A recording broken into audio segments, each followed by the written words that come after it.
Hey everyone, welcome back to Tight Talk. Today I'm going to be discussing why Rey chose to wield a yellow lightsaber at the end of Rise of Skywalker. So, let's get into it. Real quick, if you're brand new to my channel, I make Star Wars and Marvel videos and leaks, theories, news, speculation, fan trailers, fan flicks. I'm also starting to make more comedy videos because my channel is starting to be a little bit more successful. And if my channel does anything good, I'd much rather make comedy videos than Marvel and Star Wars videos and videos that are really fun to make than these, but these are the videos that work, so I make them. Yeah. Alright, so let's get into this. So, we have to go all the way back before the First Order, before the Empire, all the way back to the Clone Wars. And if you don't know, Sidious was hidden at the time. No one really knew about him. During this time, like during his rise to power, Plagueis was probably still around at this time, but there were Jedi that wielded a certain color of lightsaber, and they are called yellow lightsabers. Jedi that wield them are called Jedi Sentinels. So Sidious was extremely scared of the yellow lightsabers because most Jedi that survived Order 66 wielded yellow lightsabers. We know for a fact that Ahsoka lived, and a couple other ones that survived also had yellow lightsabers. Kenobi and Luke did not wield yellow, they wielded green and blue, but yellow didn't really show up that much in the original trilogy. In fact, I don't think it showed up a single time. So now that you know the backstory of why Sidious was scared of yellow lightsabers, let's discuss why Rey chose to wield a yellow one. So, in the end of Rise of Skywalker, we know that Rey is actually a Palpatine, which means she was the granddaughter of the actual Palpatine, Darth Sidious, the Sith Lord that destroyed the entire galaxy for 3 whole trilogies.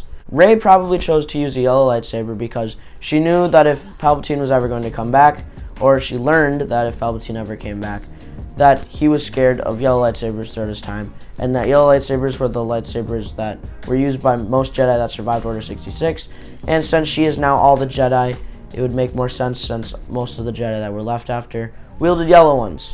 So that's why that would make sense. Probably also started wielding a yellow lightsaber to prove that maybe she was a Sentinel, a Jedi Sentinel, because she does have the original Jedi texts, so she probably has learned that that's what Jedi wielded the yellow ones were. They were called Jedi Sentinels. And they were basically Jedi that did anything that was protecting good. So it didn't have to be some giant galactic assault. It didn't have to be some giant Empire versus Rebels. Like, someone could be robbing someone. Oh, Jedi Sentinel. Like, that's what they were. They were kind of like Jedi police officers. And she, as we know, she wants to try to keep good and stuff. And that's why she goes back to Tatooine, buries the lightsabers, helps Rebels and Resistance win the rest of the war. And that's basically what she's trying to stand for. She's trying to stand for all the Jedi and all the good of the Jedi that they did. And what better way than to represent it with a yellow lightsaber, which was basically what that means. I also think she chose a yellow lightsaber because she knew that she was unique. She was the last Jedi that we know of for sure to be around. We know there are Force users still in the galaxy. Kid with a broom from Last Jedi.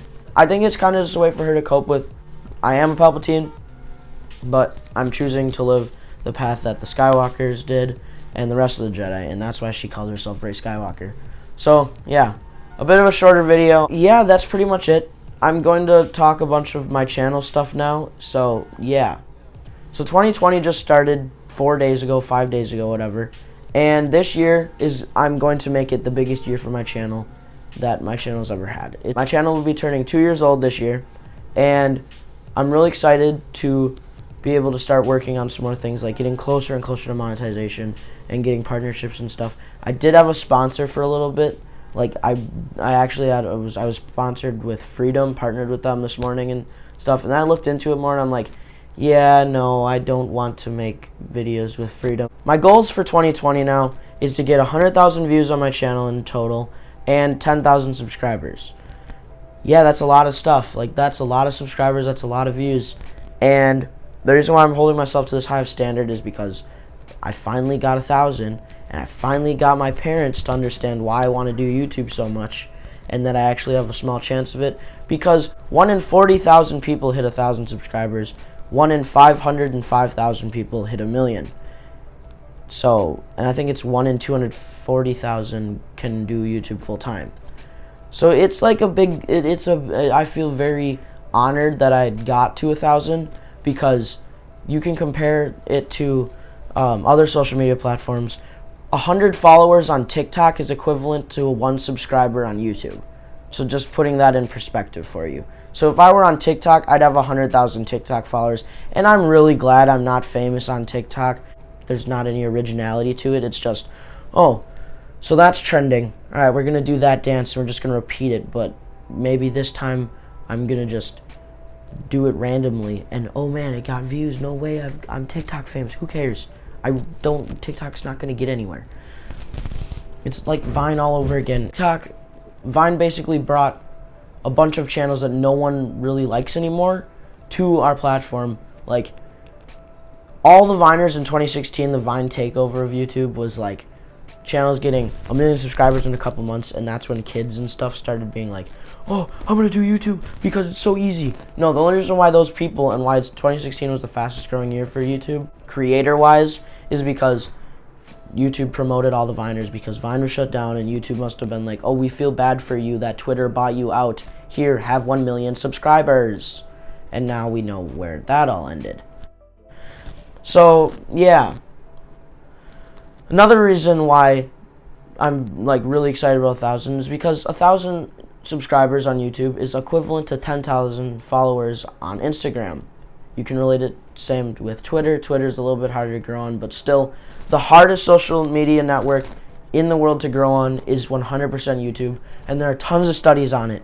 But in the long run, it's the highest payout with it, and it's the best one to do if you're planning on doing some sort of online video creation, because right now there's really not anything else where you can upload. As long as you want videos, you don't have to keep them within a time zone.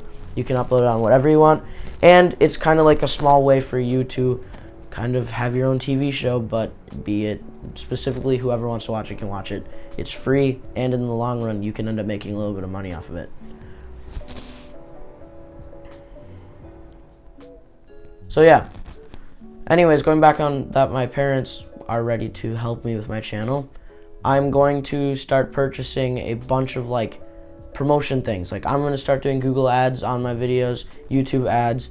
I'm gonna start making some more like comedy videos. I have a couple in the works right now. I'm making a stereotypical video on the channels you'll find on YouTube, which I'm hoping will be funny. I've only started scripting on it, but I haven't started filming it yet. And then I have some other video ideas planned, like secret menu drive-through stuff, and I know for a fact that I will be getting over 1,000 views on those videos, and I say that really confidently because I've figured out a way to do it, and I'm not going to share it because, well, then YouTube would just be super easy for everyone if I just flat out told you, oh, this is how you get 1,000 video views for sure. So, yeah. I really don't know what else to go and say about today, but yeah, I was gone all weekend at districts and stuff, which was really fun, and that definitely changed my views on some of the stuff I'm planning on doing with my channel. But, yeah, thanks again for 1,000 subscribers. Longer video again because I keep talking about my channel just because I'm proud of myself and I want others to be as well, I guess. So, yeah, once again, this like end part wasn't really edited at all, but the first part was. So, if you made it this far, subscribe. Thank you. If you made it this far, you better donate to my Patreon because I'm extremely tired. I was up super late the last 2 nights because district goes till like midnight every single night, and I am still coming off Christmas break where I didn't sleep much at all. Once again, yeah, thanks for 1,000 subscribers. 30,000 views should happen tomorrow. At least the way that I'm getting views, it should be tomorrow that I'll get it. But yeah, thank you guys so much for watching. Please subscribe, please share, put this on everything you can figure out to put it on. See ya. Bye-bye.